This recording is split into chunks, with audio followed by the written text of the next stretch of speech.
কন্যা ৰাশিৰ অধীনত জন্ম লোৱা লোকসকল আপোনাৰ সৃষ্টিশীলতা আৰু কলাত্মক ক্ষমতাৰ বাবে পৰিচিত। লগতে প্ৰতিটো ক্ষেত্ৰতে পাৰদৰ্শিতা দেখুৱাবলৈ আপোনাৰ ইচ্ছাৰ বাবেও আপুনি পৰিচিত। সমস্যা থকা বা ভুলকৈ কৰা কাম এটা দেখিলে আপুনি বিৰক্ত হয়। সাহসগ্ৰহ বোধ শক্তিৰে আপোনাৰ কথা আৰু বাক্যৰ জৰিয়তে আনক পতিয়ান নিয়াব পৰা ক্ষমতাও আপোনাৰ থাকে। শব্দৰ সঠিক ব্যৱহাৰ এক কলা হয় আপোনাৰ, আৰু এই ক্ষেত্ৰত আপুনি পাকৈত। কন্যা ৰাশিৰ লোকক প্ৰায়ে মিলাপ্ৰীতিৰ মানুহ বুলি গণ্য কৰা হয়। আপুনি আপোনাৰ বন্ধু বান্ধৱীক লগ পাই তেওঁলোকৰ লগত সময় কটাবলৈ আপুনি ভাল পায়, আৰু আপোনাৰ নতুন মানুহক লগ পোৱাটো আপুনি ভাল পায়। সাধাৰণতে আপুনি বুজি পায় যে কেনেকৈ আপোনাৰ অনুভৱবোৰ উপযুক্ত আৰু সঠিক সময়ত প্ৰকাশ কৰিব পাৰি। আপুনি এজন সেৱা মনৰ ব্যক্তি যিয়ে ঘনিষ্ঠ বন্ধু বান্ধৱীক সহায় কৰি ভাল পায় আৰু নিয়মীয়াকৈ ধৰ্মীয় কাম কাজসমূহ চলাই যায়। কন্যা ৰাশিৰ বাৰ্ষিক ৰাশিফল 2025 আপোনাৰ ব্যক্তিগত, পেছাদাৰী আৰু আৰ্থিক জীৱনৰ আশাব্যঞ্জক সম্ভাৱনাৰ বিষয়ে কি কয় এই ভিডিঅ'টোৰ জৰিয়তে জানিবলৈ সক্ষম হ'ব। এই বছৰত আপোনালোকৰ বাবে এই সকলোবোৰ ক্ষেত্ৰতে কি বৃদ্ধি পাইছে বা সফলতা কোনখিনিলৈকে থাকিব সেইবোৰো জানিবলৈ সক্ষম হ'ব। 2025 চনত কন্যা ৰাশিৰ লোকে কি আশা কৰিব পাৰে? কন্যা ৰাশিৰ লোকসকলৰ বাবে 2025 অনুসৰি এই বছৰ আপোনালোকৰ বাবে প্ৰেম, ৰোমাঞ্চ আৰু আটাইতকৈ গুৰুত্বপূৰ্ণ কথাটো হ'ল ব্যক্তিগত বৃদ্ধিৰ প্ৰতিশ্ৰুতি। যদিও আপোনাৰ পাৰিবাৰিক জীৱন আৰু স্বাস্থ্যৰ ক্ষেত্ৰত কিছুমান প্ৰত্যাহ্বানৰ সৃষ্টি হ'ব পাৰে, তথাপিও এইবোৰ বৃদ্ধি আৰু বুজাবুজিৰ জৰিয়তে আপুনি সুযোগ পাব। সঠিক ব্যৱস্থা আৰু সুস্থ ৰুটিনৰ দ্বাৰা আপোনালোকে এই সমস্যাসমূহৰ সৈতে আপোনালোকে ভালদৰে মোকাবিলা কৰিবলৈ সক্ষম হ'ব। আপোনাৰ কেৰিয়াৰ আৰু পেছাদাৰী জীৱনৰ কথা আহিলে কন্যা ৰাশিৰ লোকে কৰ্মক্ষেত্ৰত উল্লেখযোগ্য বৃদ্ধি আৰু সুযোগৰ সন্মুখীন হ'ব। কন্যা ৰাশিৰ লোকৰ বাবে কৰ্মক্ষেত্ৰৰ পৰিৱেশ ইতিবাচক হ'ব, আৰু কিছু গড় ৰাজনীতিৰ দ্বাৰা আপুনি জ্যেষ্ঠসকলৰ মাজত নিজকে প্ৰতিষ্ঠা কৰাটো আপুনি সফল হ'ব। কন্যা ৰাশিৰ বাৰ্ষিক ৰাশিফল অনুসৰি এইবাৰ শত্ৰুৰ পৰা সাৱধান হ'বলৈ আৰু কূটনীতিৰ ব্যৱহাৰ কৰিবলৈ পৰামৰ্শ দিয়া হৈছে। এই বছৰ আপুনি অধিক কষ্ট কৰিব লাগিব যদি আপোনাৰ প্ৰচেষ্টা অসাৰ নহ'ব। এই বছৰ আপুনি অধিক কষ্ট কৰিব লাগিব যদিও আপোনাৰ এই প্ৰচেষ্টা কোনো ধৰণৰ অলাগতিয়াল কামত নাযায়। বছৰৰ আৰম্ভণিতে ব্যৱসায়ীসকলৰ বাবে অতি উত্তম হ'ব, লাভ বেছি হ'ব আৰু আপুনি আপোনাৰ সকলো লক্ষ্যত উপনীত হ'বলৈ সক্ষম হ'ব। ইয়াৰ উপৰিও আপোনাৰ ষ্টাৰ্টআপসমূহে ধন লাভ কৰাত সফল হ'ব আৰু দীৰ্ঘম্যাদী বৃদ্ধিৰ অভিজ্ঞতাও লাভ কৰিব। আপোনাৰ পৰীক্ষাৰ নম্বৰৰ ক্ষেত্ৰত ছাত্ৰ ছাত্ৰীসকলে এই বছৰটো অতি আশাব্যঞ্জক যেন লাগিব। কন্যা ৰাশিৰ 2025 প্ৰেম জীৱনৰ বিষয়ে কি কয় জানি লওঁ আহক। প্ৰেম আৰু সম্পৰ্কৰ কথা আহিলে কন্যা ৰাশিৰ বছৰিকা ৰাশিফলে ইংগিত দিয়া যে এই বছৰটো আপোনাৰ বাবে ৰোমাঞ্চকৰ আৰু সৌভাগ্যৰ বিষয় হ'ব। সম্পৰ্কত ৰোমাঞ্চ আৰু মৰম থাকিব, যাৰ ফলত আপুনি নিৰাপত্তা অনুভৱ কৰিব আৰু সম্পৰ্কটোত পৰৱৰ্তী পৰ্যায়লৈ লৈ যাব। বিবাহৰ পৰিকল্পনা কৰা অবিবাহিত লোকসকলৰ বাবে 2025 চনটো কম আশাব্যঞ্জক হ'ব।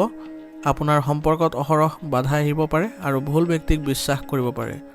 অন্ততঃ এই বছৰ সাৱধান হোৱাৰ গুৰুত্বপূৰ্ণ হ'ব, আৰু নিজৰ নিৰাপত্তাহীনতাক আনজনৰ আগত ভাগ নকৰাটোৱে আপোনাৰ বাবে ভাল হ'ব। যদি আপুনি বিবাহিত তেনেহ'লে আপুনি আপোনাৰ জীৱনসংগীৰ পৰা সম্পূৰ্ণ সহায় লাভ কৰিব।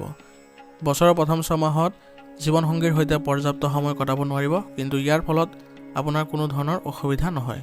2025 চনৰ কন্যা ৰাশিৰ ৰাশিফলৰ কেৰিয়াৰ সম্পৰ্কে কি কয় জানি লওঁ আহক। কন্যা ৰাশিৰ বাৰ্ষিক ৰাশিফল অনুসৰি 2025 বৰ্ষটোৱে আপোনালোকৰ বাবে আৰ্থিক স্থিতিশীলতা আৰু বৃদ্ধিৰ প্ৰতিশ্ৰুতি দিছে। আপুনি বৃহৎ পৰিমাণৰ ধন জমা কৰিব পাৰিব আৰু খৰচ ন্যূনতম হ'ব, আৰু প্ৰয়োজনীয়তাৰ বাহিৰত আপুনি কোনো ধৰণৰ খৰচ আদি নকৰে। দীৰ্ঘদিন ধৰি আপুনি বিচৰা বিলাসী সামগ্ৰী কিনিব পাৰিব। ইয়াৰ ফলত আপোনাৰ শাৰীৰিক সুৰক্ষা বৃদ্ধি পাব, গতিকে এইবোৰ ক্ষেত্ৰত আপুনি ভাল প্ৰতিফলন দেখিব। বিনিয়োগৰ দৃষ্টিকোণৰ পৰা এই বছৰটো আপোনাৰ মধ্যমীয়া দেখা গৈছে।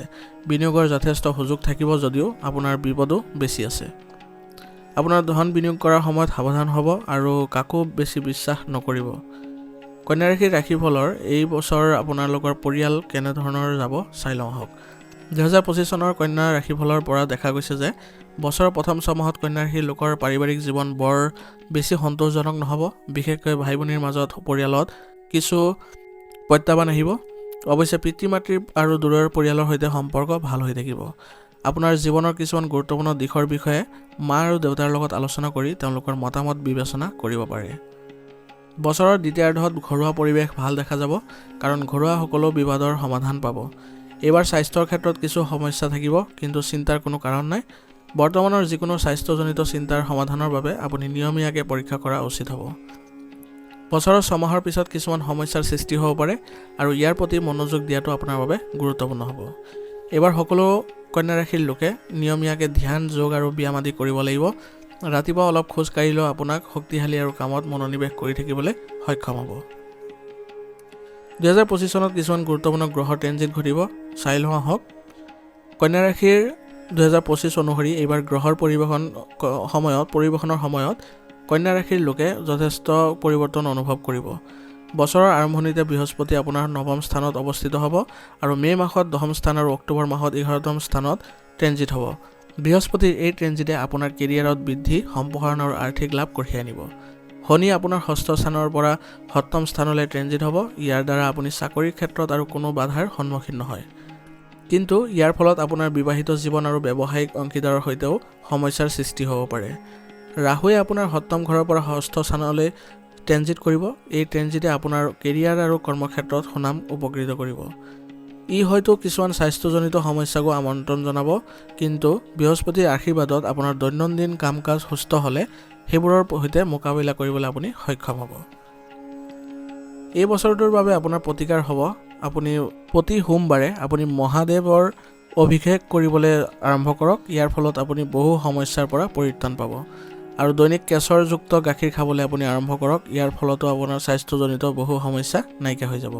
প্ৰতিদিনে প্ৰথমে ৰাতিপুৱা সাৰ পোৱাৰ পিছত আপুনি ধৰিত্ৰীক পৰা আশীৰ্বাদ ল'ব, অৰ্থাৎ আপুনি ধৰিত্ৰীক সেৱা কৰি আগবাঢ়িব। ঘৰৰ উত্তৰ পূব কোণত এজোপা কলৰ গছ ৰোপণ কৰি দৈনিক পানী দিব। ইয়াৰ পৰা আপোনাৰ বহুত সমস্যা সমাধান পাব। ধন্যবাদ। আজিৰ ভিডিঅ'টো এইখিনিতে সমাপ্ত কৰিছোঁ। যদি ভিডিঅ'টো ভাল লাগিছে তেনেহ'লে লাইক কৰিব আৰু চেনেলত যদি নতুন হৈ আহিছে চেনেলটো ছাবস্ক্ৰাইব কৰি ল'ব আৰু কমেণ্টত ওং নমঃ শিৱায় লিখিবলৈ নাপাহৰিব। আপোনালোকৰ ভাল হওক।